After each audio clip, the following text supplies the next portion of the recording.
Esta 17ª aula de biomecânica vem na sequência da anterior, onde vimos que a energia interna por unidade de volume, esta energia U, é uma energia por unidade de volume. Pode ser expressa como um somatório de termos quadráticos no tensor das deformações. Isto significa que existem, em princípio, 81 coeficientes. Porque vejam bem, o I vai de 1 a 3, o J vai de 1 a 3, o K vai de 1 a 3 e o L vai de 1 a 3. Portanto, ao todo, podemos encontrar aqui 81 coeficientes, 81 termos quadráticos de todo o tipo. ε13 vezes ε22, ε22 vezes ε22, ε33 vezes ε11. A quantidade de termos que aqui há, ao todo, alguns repetem-se. Por exemplo, ε12 vezes ε12, este repete-se duas vezes. Temos uma matriz de 81 coeficientes, para que isto seja uma energia, um escalar, e a relação também foi encontrada na última aula entre as tensões e as deformações obtém-se a partir desta expressão. Quer dizer que se nós tivermos energia interna por unidade de volume, está expressa desta maneira, então podemos encontrar as tensões fazendo esta derivada. Isto faz lembrar o que se passa com uma partícula que está sujeita a um potencial que é dado simplesmente por uma função quadrática. Normalmente a constante que aqui colocamos é 1/2 de K. 1/2 de Kx². E se queremos encontrar a força, então o que temos que fazer é derivar o U em ordem a x. Bom, se for função de uma só variável, então esta derivada nem sequer é parcial, é uma derivada total. E há aqui um pormenor que é um sinal menos com o qual eu não me vou preocupar neste momento. Quero só estabelecer uma certa relação entre esta expressão e esta, sendo que agora o U passa para um U pequeno que é igual ao U a dividir pelo volume. Portanto, este U não se refere ao objeto, mas refere-se ao material. É uma energia por unidade de volume, uma densidade de energia. E aqui temos, em vez do F, agora, que era a força, passamos a ter uma força por unidade de área, que é a tensão. Portanto, a tensão acaba por ser a derivada da energia em ordem às deformações, tal como nós sabíamos para o caso de uma partícula. É claro que a função não tem que ser uma função quadrática. Se for uma função quadrática, isto dá menos Kx. Ou seja, estamos no domínio da chamada lei de Hooke.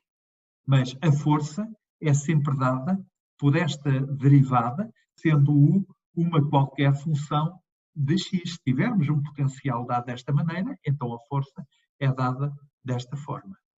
Ora bem, nós vamos agora tecer um número de considerações que nos permite reduzir bastante este número de termos que ali aparece e, no limite, vamos encontrar só dois. Vamos admitir que, para um corpo isotrópico, a expressão da energia interna, que eu repito aqui em cima, essa expressão não pode depender do sistema de eixo escolhido. Ou seja, se eu considerar um sistema de eixo e o rodar, a energia não pode depender disso, não pode depender dessa circunstância. Há de ser a mesma, qualquer que seja o referencial escolhido.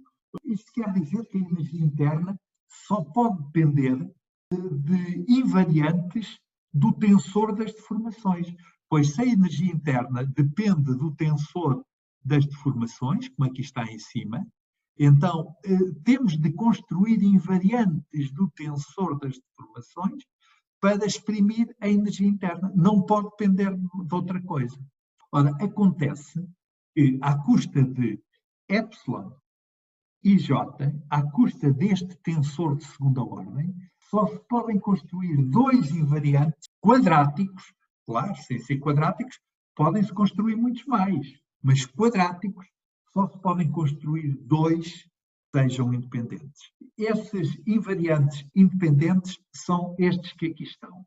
Por um lado é o traço, este que aqui está é o traço de epsilon. Notem que o traço de epsilon é o somatório em I de epsilon e I. Esta quantidade que aqui está é invariante. Nós mostramos isso quando demos tensores ainda de uma forma genérica, sem nos referirmos ao tensor das deformações. O traço de um tensor de segunda ordem é independente da transformação ortogonal que me permita passar de uma representação matricial desse tensor para outra representação matricial, operando uma transformação de coordenadas. Este que aqui está é mesmo um invariante e uma forma de obter uma expressão quadrática em epsilon é elevar este ao quadrado. Então, aqui temos já um invariante. O outro invariante é este. Havendo apenas dois invariantes quadráticos, esta energia interna por unidade de volume passa a escrever-se apenas como a soma deste termo que aqui está em cima, que é o traço ao quadrado, mais este termo que aqui está, que é o produto epsilon e j somado para todos os i's e j's, em que o i vai de 1 até 3 e o j vai também de 1 até 3.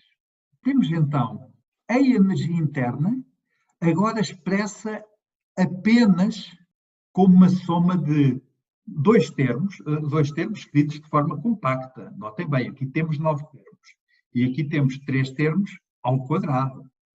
Portanto, isto não são apenas dois termos, mas compactados desta maneira, temos apenas dois coeficientes, que são chamados coeficientes ou constantes de Lamé, que no fundo jogam o mesmo papel que este K, constante elástica. Lamé foi um matemático e deu o nome a estes dois coeficientes constantes ou coeficientes que aqui aparecem. Temos então aqui a energia interna por unidade de volume, que estava escrita antes, e o que vamos agora fazer é derivar esse U em ordem em epsilon e j. Vamos começar pela derivada do segundo termo. Se eu tenho epsilon e j, então tenho 2μ vezes epsilon e j, mais a derivada deste termo. Ora, a derivada deste termo é 1 quadrado. Então temos 2. O 2 corta por aquele. Fica só lambda. Vezes este termo, que é o traço. Vezes agora a derivada da base, que é o traço, em ordem a epsilon e j. Mas reparem o que é que aqui está. Isto que aqui está é epsilon 1, 1, mais epsilon 2, 2, mais epsilon 3, 3. Qual é a derivada deste em ordem a epsilon 1, 2? É 0, porque o epsilon 1, 2 não consta. Qual é a derivada deste em ordem a 3, 2? É 0, porque o 3, 2 não está aqui incluído. Qual é a derivada deste em ordem a 2, 2? É o 1, porque o 2, 2 está aqui incluído. Ou seja, este termo só é diferente de 0 se a derivada for feita em relação a um epsilon cujo i seja igual a j. Ou seja, como aqui está escrito, esta derivada é 0. Se i diferente de j. Pois então o epsilon e j não existe neste somatório. Mas é igual a 1 se o i igual a j. Caso em que uma das parcelas, esta ou esta ou esta, é então a componente epsilon e i. Ou seja, o que é que nós temos? Nós temos que a derivada de u dado então em função das constantes de lambda em ordem a epsilon é simplesmente 2μ epsilon ij mais lambda, delta ij, que é o que vem daqui, que é para termos ou 0 ou 1, a multiplicar pelo traço de epsilon. Ou seja, sigma ij é igual a 2μ epsilon ij mais lambda delta ij traço de epsilon.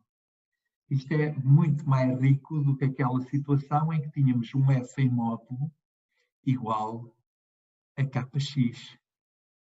Aqui a força era linear na única variável x, quando tínhamos uma partícula a executar oscilações harmónicas. Aqui temos um material e as tensões nesse material são lineares em epsilon e dependem desta maneira. O sigma IJ tem a ver com o epsilon IJ de acordo com esta expressão. Esta expressão chama-se lei de Hooke, exatamente como esta aqui também se chamava. E ela aplica-se quando as deformações são pequenas. Porque se as deformações forem grandes, nós já não podemos escrever o U como uma função quadrática de epsilon. Depois já termos em epsilon ao cubo, termos em epsilon à quarta e por aí fora. O que nos permite eliminar estes termos é considerar que o epsilon é pequeno. E se o epsilon é pequeno, podemos guardar só termos de até segunda ordem, pelo que a derivada, que é a força não, eu enganei-me de propósito, é a tensão é a derivada da energia não, da energia por unidade de volume, em ordem ao afastamento. Ao afastamento não, em ordem agora à deformação. Se explicitamente quisermos escrever os elementos do tensor de sigma, os mais simples são os fora da diagonal. O sigma 2 é igual ao sigma 2,1 e é simplesmente 2000 epsilon 1,2, este 2000 epsilon 1,3 e 2000 epsilon 3,2 para o terceiro elemento que aqui está indicado. E se nós agora estivermos com os elementos diagonais? Bem, os elementos diagonais agora são estes. O sigma 1 não é só 2000 epsilon 1. Tem a ver também com o traço de toda a matriz epsilon. E estas relações 6 são estas que aqui estão escritas. É esta expressão, é esta equação, escritas agora de uma forma explícita. É claro que esta linguagem, a que nós chamamos esta equação, a que nós chamamos lei de Hooke, usa uma linguagem muito mais compacta do que esta. Claro, onde estiver traço de epsilon, está a soma destes três elementos. Resumindo então, se tivermos um U inicialmente só função de epsilon ao quadrado, que epsilon ao quadrado em termos matriciais escreve-se desta maneira, então nós podemos reduzir esta quantidade de elementos, em última análise 81, mas já disse que são menos porque alguns são repetidos, a apenas dois termos. Dois termos com várias parcelas, cada um. São estes somatórios que aqui estão. Estas duas parcelas têm coeficientes, chamados constantes ou coeficientes de Lamé. Para encontrarmos as tensões, basta derivar esta expressão em ordem à deformação. E encontramos esta expressão que aqui está, que é habitualmente designada por lei de Hooke, em analogia com o que se passa quando uma partícula é sujeita a uma força elástica. Explicitamente, repetindo as equações do slide anterior, as expressões que relacionam o sigma com o epsilon são estas que aqui estão. E agora está um círculo a fechar. Nós começamos por estudar o tensor das deformações. Depois estudamos o tensor das tensões. E agora estamos a relacionar os dois, mas num caso muito específico. É quando as deformações são pequenas. E naturalmente que se as deformações forem pequenas, as forças também devem ser pequenas. Portanto, estamos sempre no chamado limite elástico. Se nós representarmos no caso de um teste unidimensional, aqui eu voltarei na próxima aula.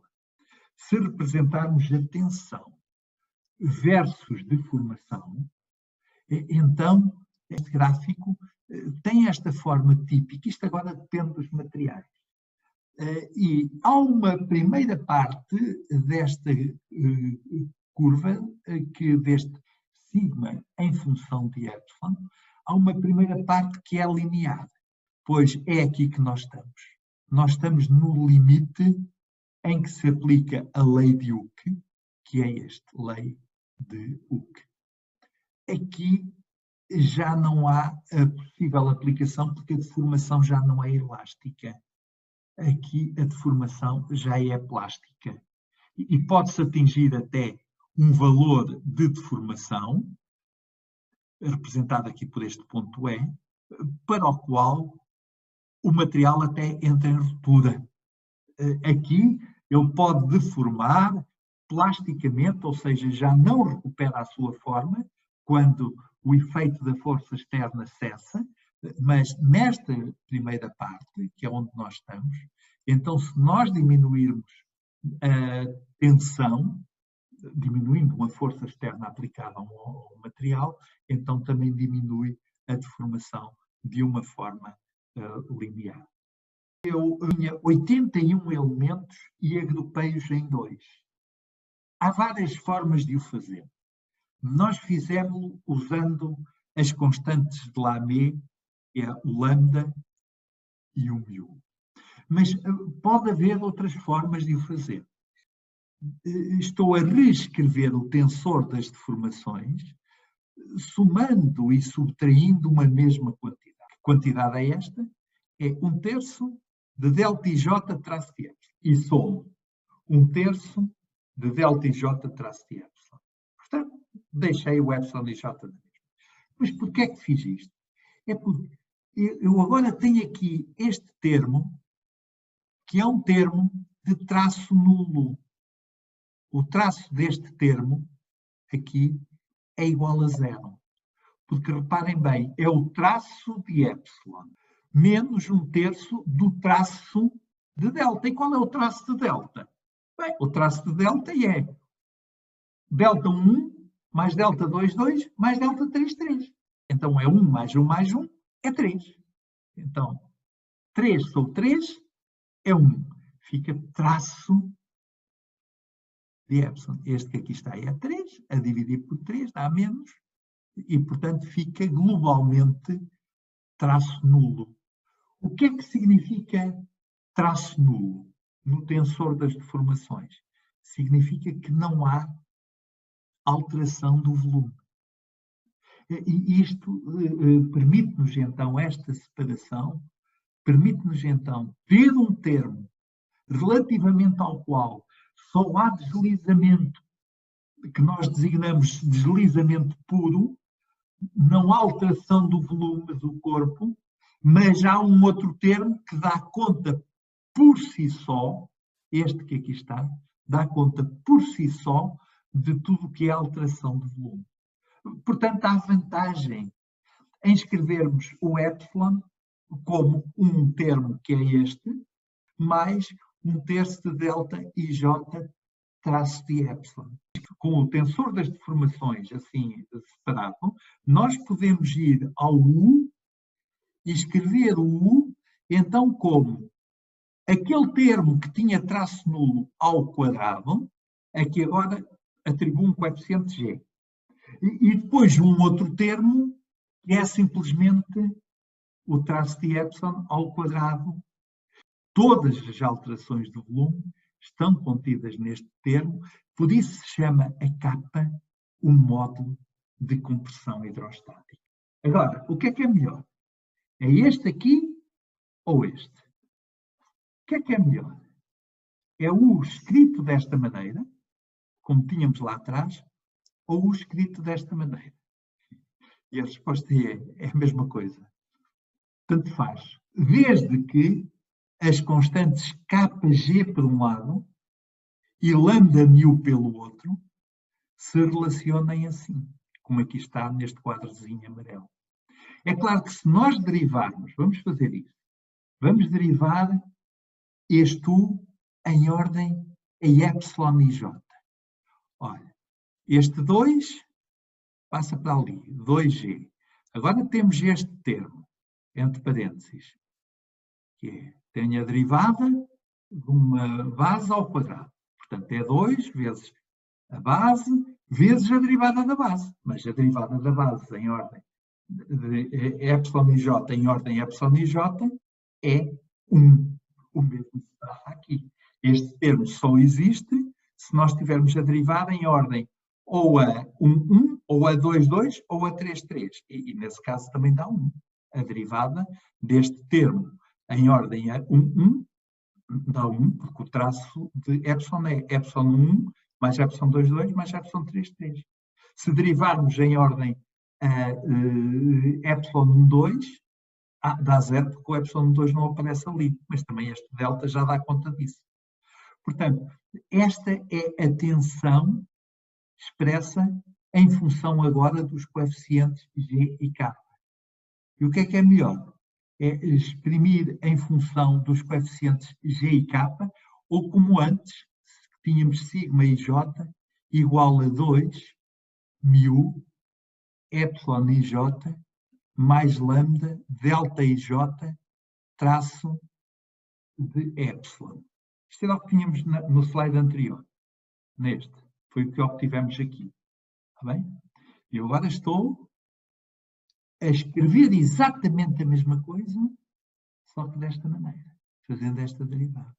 Basta olhar para este e para este para ver que o G é igual a μ. Olha, qual é o coeficiente de epsilon i J? Aqui é 2G, aqui é 2μ. Então, este coeficiente, G aqui, é igual a μ ali. Qual é agora este aqui? Este aqui o que é que temos? Temos 2G com sinal negativo a dividir por 3. Delta i J traço mais K. Significa que menos 2G a dividir por 3 mais K tem que dar igual àquele lambda. Escolher o U ou o sigma expresso em função de μ e lambda, ou escolhê-los em função de G e K, dá exatamente o mesmo. Porquê é que nós escolhemos uma situação ou outra? Olha, os coeficientes de Lamé era matemático, estão mais perto daquilo que são os invariantes do tensor. É o traço ao quadrado e é a soma dos quadrados de cada elemento epsilon e j da matriz. Este que aqui está mais perto, se quiserem, da prática, porque há um termo para o qual não corresponde qualquer alteração de volume, e há um termo que tem em conta, que leva às costas toda a representação da alteração de volume do corpo. Mas nós podemos fazer isto com detalhe. É o que eu vou fazer de seguida. Vamos desenvolver este termo, que é a segunda maneira que encontramos de representar o U, e compará-lo com este termo que aqui está em cima, que foi a primeira maneira que encontramos. Vamos lá ver então. U igual a G somatório de I e J. Agora vamos elevar este termo ao quadrado. Então fica epsilon i J vezes epsilon i J, ao quadrado do primeiro.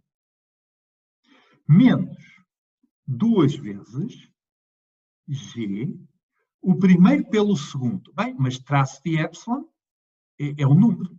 Pode passar por fora dos somatórios. Vezes o somatório de I e J, de quê? De delta i J, que é o segundo, vezes o primeiro, que é epsilon i J. Faltava aqui um 3 que aqui está. 2 vezes o primeiro pelo segundo, mais o quadrado do segundo, que é G a dividir por 9, que é 3 ao quadrado, vezes o traço de epsilon, que é um número, ao quadrado, vezes o sigma ij de delta ij ao quadrado, que é este ao quadrado, mais k sobre 2 vezes o traço de epsilon ao quadrado. Muito bem. Este aqui fica na mesma. G, somatório em ij de epsilon ij, menos, e agora vejam bem, 2G sobre 3, e agora este que aqui está, o que é?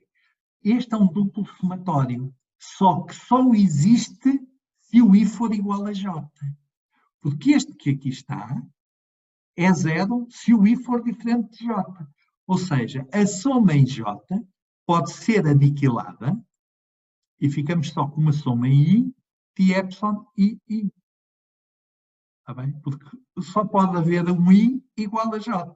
Então, na soma em J, só subsistem os termos que sejam iguais a I. E, portanto, ficamos com o somatório em I de epsilon e I. Mas isto é o traço de epsilon. Bem, mas se eu tenho o traço de epsilon a multiplicar pelo traço de epsilon, fica o traço de epsilon ao quadrado. É o que dá este segundo termo. E este? Olha, este que aqui está é uma soma de 9 termos. Delta 1 ao quadrado, mais delta 2 ao quadrado, mais delta 3 ao quadrado, mais delta 1 ao quadrado, mais delta 2 ao quadrado, etc, etc. Ao todo, temos 9 parcelas, das quais 6 são 0 e 3 são 1 ao quadrado. Mais 1 ao quadrado, mais 1 ao quadrado. Ou seja, este dá 3. 3 a dividir por 9 dá 1/3. Portanto, fica G sobre 9, traço de epsilon, ao quadrado, mais K sobre 2, traço de epsilon, ao quadrado. Se eu agora reunir aqui os termos, fica G, e agora, somatório de IJ, de epsilon IJ. Aqui enganei-me. Aqui é 3, 3 a dividir por 9 dá 1/3. Aqui. Então, 2G sobre 3 mais G sobre 3 fica menos G sobre 3. Traço de epsilon ao quadrado. Mais K sobre 2, traço de epsilon também ao quadrado. Isto dá G, aqui falta um epsilon de J, já cá está. Somatório IJ de epsilon e J. Epsilon e J. Mais, e agora, K sobre 2, até posso pôr um meio. O meio de K menos 2G, este 2 cancela com este que aqui está em baixo, sobre 3 vezes o traço de epsilon ao quadrado. E se eu agora comparar este que aqui está em cima com este, vejo que o μ é igual a G. E da mesma maneira, este que aqui está em cima é igual ao lambda que ali está. E, portanto, fica simplesmente G igual a μ e lambda igual a K menos 2G sobre 3. Ou ainda K, que é este que me interessa, igual a lambda mais 2G sobre 3. Portanto, fazer as coisas à lá me, ou fazer as coisas usando uma parte que não leva em conta alterações de volume e outra que só leva em conta alterações de volume, é exatamente a mesma coisa.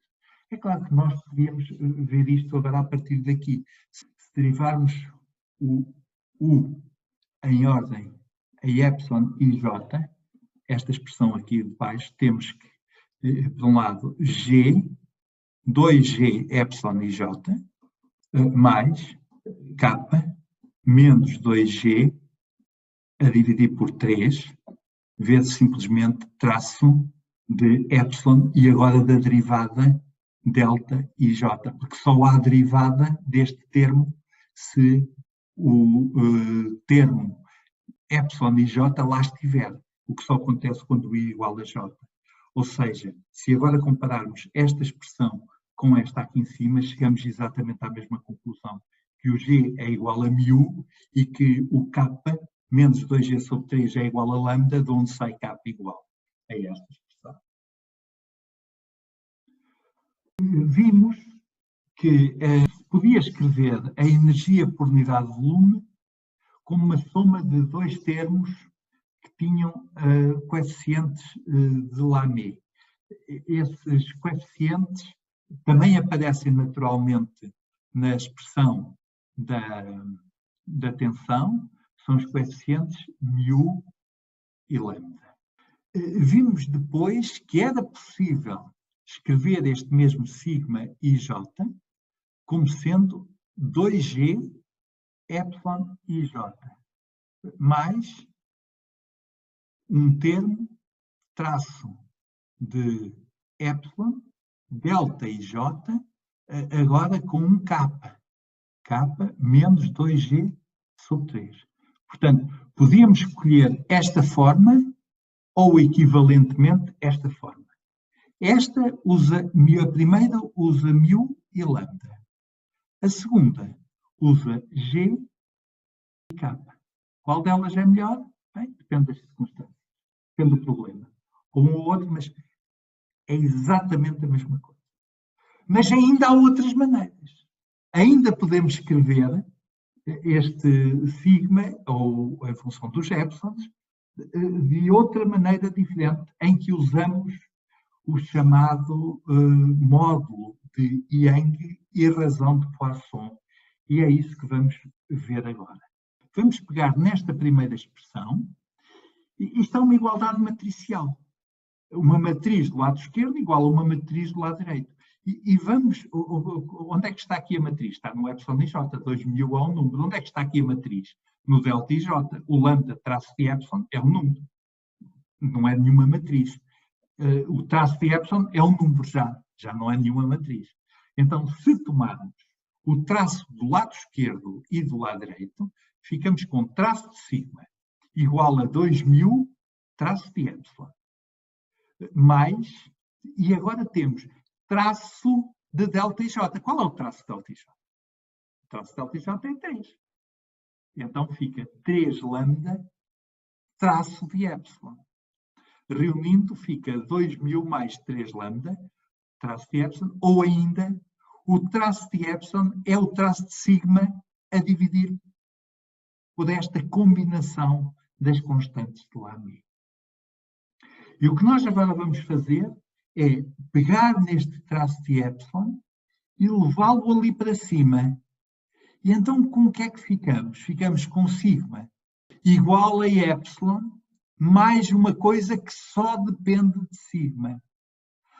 Isto significa que nós então podemos encontrar o valor de epsilon. Podemos substituir este traço de epsilon ali em cima e resolver esta equação em ordem a epsilon e j. Vamos lá fazer. Fica então sigma e j igual a 2000 epsilon e j. Mais lambda, delta e j. E agora o traço de epsilon, que é simplesmente o traço de sigma a dividir por 2000 mais 3 lambda. Ou ainda, se eu agora explicitar o epsilon e j, ficamos com sigma e j a dividir por 2000. Menos lambda a dividir por 2000, 2000 mais 3 lambda. Vezes traço de sigma, que é este, delta e j. Quer isto dizer que nós agora encontramos aqui outra expressão notável, que é esta, que nos permite relacionar agora as tensões com as deformações. Isto é, se tivermos as tensões, podemos calcular as deformações. E antes? Antes tínhamos as deformações e obtínhamos as tensões. Agora invertemos a situação. Temos do lado direito só tensões, do lado esquerdo só deformações. Ali em cima, do lado direito só deformações, do lado esquerdo só tensões. E agora podemos escrever em particular o sigma, o epsilon 1. Vamos lá escrever o epsilon 1. Epsilon 1 fica epsilon 1 sobre 2000 menos lambda 2000, 2000 mais 3 lambda vezes o traço de sigma, que é sigma 1, 1 mais sigma 2, 2 mais sigma 3, 3 vezes o delta e j, que é 1, o epsilon 1 tem o i igual ao j. Se nós agora agruparmos termos, olha, aqui tínhamos, deste termo, tínhamos menos lambda, vezes este coeficiente, 2000, 2000 mais 3 lambda. E agora tínhamos aqui sigma 1, 1, mais sigma 2, 2, mais sigma 3, 3. E agora ficamos só com estes dois aqui. E o lambda está cá, o sinal menos está cá, e tudo o resto passou para ali. E o sigma 1, o que é feito deste? Está ali, menos lambda. Tá? Este devia ali estar. Mas eu agora resolvi agregá-lo a este que vem daqui, que é um sigma 1 sobre 2000 e que dá origem a este termo. Porquê? Porque eu faço este denominador comum. Ou seja, isto são contas muito, muito simples que vocês podem fazer e convém que façam explicitamente e permite-nos escrever o epsilon 1 desta forma. Há um coeficiente em frente, depois há um sigma 1, menos este outro termo que depende agora das tensões sigma 2,2 e sigma 3,3. É curioso, então, que a deformação na direção 1 depende da tensão na direção 1, mas não só. Depende também das tensões nas direções 2 e 3. Os termos fora da diagonal são mais simples. Esse epsilon 1,2 vem daqui. Olha, o epsilon 1,2 quanto é que é? Este termo é logo 0. Este segundo termo é logo 0 porque o delta 1,2 é 0. E então como é que fica? Fica sigma 1,2 a dividir por 2000. E o mesmo para epsilon 1,3. Então temos aqui um coeficiente a vermelho, que é este, e um coeficiente a azul, que é este, que normalmente se escrevem desta maneira. Olha, pomos 1000, que era uma coisa que estava no denominador. 1000, 2000 mais 3 lambda. Vamos ver se é. Aqui. 1000, 2 mais 3 lambda. Em denominador. Em numerador, lambda mais 1000. Agora invertemos e chamamos a este módulo de Young. Naturalmente que o módulo de Young está aqui expresso em termos, em função das constantes de Lamy, mas podia também estar, fica um bom exercício para vocês fazerem, como é que se escreve este módulo de Young em função de G e de K. São as outras duas constantes que nós há bocadinho introduzimos. Há de ser uma expressão semelhante a esta, porque nós sabemos que o μ igual a G e o lambda, K menos 2G sobre 3. Era assim. Então é só ir ali e podemos introduzir, ou em vez do μ pomos G, em vez do lambda pomos K menos 2G sobre 3 e ficamos com o E expresso agora em termos de G, K. A outra grandeza que aparece aqui, olha esta, chama-se razão de Poisson. Ela é lambda sobre 2, μ mais lambda. É o que ela está. Lambda sobre 2, μ mais lambda. Ou seja, esta expressão epsilon 1 que aqui está, pode ser escrita assim. Este é 1 sobre E. E este é μ. Então fica 1 sobre E, parênteses, sigma 1 menos μ, sigma 2,2 mais sigma 2,3. Vamos ver se é o que está ali. É o que está aqui. E já agora, por simetria, para o epsilon 2,2, a mesma coisa. Só que agora temos que mudar de sigma 1 para sigma 2,2. E temos que aqui tomar as outras componentes da diagonal do tensor das tensões. Epsilon 3,3 é dado por esta expressão. E os elementos fora da diagonal são estes. Ou seja, nós, quando queremos relacionar as tensões com as deformações, melhor usar este conjunto de expressões. Se queremos relacionar as deformações com as tensões, melhor usar esta expressão, ou a que é equivalente usando estes coeficientes. Portanto, usarmos lambda μ para relacionar as tensões e as deformações. Usar o G e K. Ou usar o E e μ é exatamente a mesma coisa do ponto de vista, digamos, matemático. Do ponto de vista prático, do ponto de vista físico, pode haver vantagem em usar um par ou outro par ou outro par. Agora depende do problema em questão.